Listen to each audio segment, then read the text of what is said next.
Press वार्ता को संबोधित करते हुए एसके सिंह के उम्मीदवारी पर मीडिया में चल रही खबरों का उत्तर देते हुए यहां पर प्रशांत किशोर ने बयान दिया है।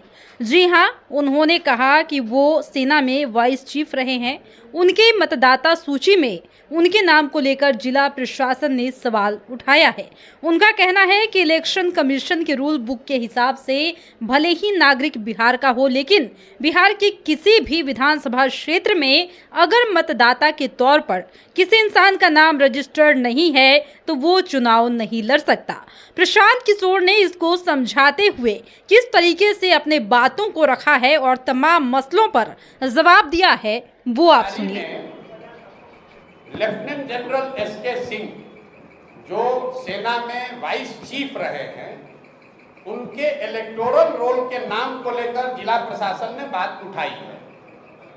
उनका ये कहना है कि इलेक्शन के कमीशन के रूल में ऐसा है कि आप बिहार के हैं, लेकिन अगर बिहार के किसी विधानसभा क्षेत्र में आप मतदाता के तौर पर रजिस्टर नहीं हैं तो आप चुनाव नहीं लड़ सकते। ये वहाँ के अधिकारियों ने बताया। उन्होंने इलेक्शन कमीशन को भी लिखा है, लेकिन मैंने जो बात आपको शुरुआती बताई, देखिए कितना प्रो इनकम्बेंट है।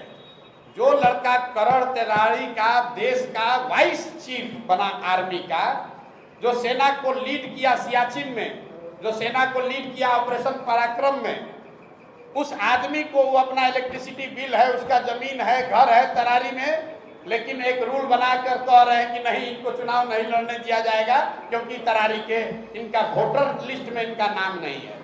वोटर लिस्ट में नाम जुड़वाने के लिए फॉर्म 8 भरा गया है। ये सब प्रावधान है। आप इलेक्शन अधिकारी से पूछ लीजिएगा कि आप 8A फॉर्म 8A भर के अपना नाम जुड़वा सकते हैं। नोएडा से जहां उनका नाम इलेक्टोरल रोल में है, वहां के डीएम ने नोटिफाइड करके जारी किया है कि यहाँ पर इलेक्टोरल रोल में ये है। जनरल साहब की पत्नी की डेथ हुई है 2020 में। उस समय तक वो बिहार के वोटर लिस्ट में थे, लेकिन पत्नी के डेथ होने के बाद वो नोएडा में रहते थे तो उनका इलेक्टोरल रोल में नाम शिफ्ट हो गया, क्योंकि 24 में उनको वोट देना होगा। अब इसी को आधार बनाकर जिला प्रशासन या इलेक्शन के लोग उनको लड़ने से रोकना चाहते हैं। उसको देखा जाएगा, लेकिन इस तरह की चीज तो लोकतंत्र में आती ही रहेगी। आप व्यवस्था के सामने खड़े होइएगा तो जो वहाँ बालू माफिया है, जो हजारों करोड़ रुपया लूट रहा है, वो इतना आसानी से थोड़ी छोड़ेगा। लेकिन जनसुराज भी पीछे हटने वाला नहीं है। जनरल साहब वहाँ खड़े हैं, प्रशांत किशोर यहाँ नहीं लड़ रहे हैं, लेकिन प्रशांत किशोर का कोई भाई, कोई सिपाही लड़ेगा और यहाँ पर राजनीतिक जमींदारी जिन लोगों का है उनका बोरिया बिस्तर समेटेंगे।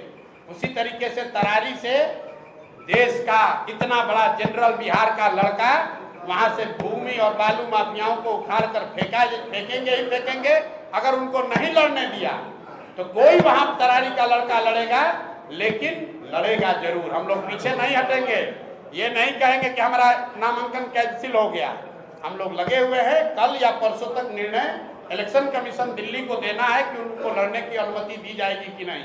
लेकिन आप जरा पत्रकार होने के नाते समझिए, बिहार का जो लड़का पूरे 75 साल के इतिहास में सिर्फ 2 ही लोग आज तक vice chief of army staff बने हैं बिहार से, एक गवर्नर एसके सिन्हा और एक एसके सिंह। उस लड़के को आप चुनाव नहीं लड़ने दे रहे। ये फर्जी का नियम लगाकर कि आप कहते हैं ये इसका इलेक्टोरल रोल में यहाँ नाम नहीं है, 8A भरा गया है, कह रहे नहीं उसके दिन पास हो गया है। ये तो चलता है, प्रशासन और सरकार की ओर से ये सब चलेगा, लेकिन जनसुराज इतना आसानी से दबने वाला नहीं है। हम लोग इस व्यवस्था को बदलने आए हैं, तो इतना जल्दी थोड़े डरने वाले हैं।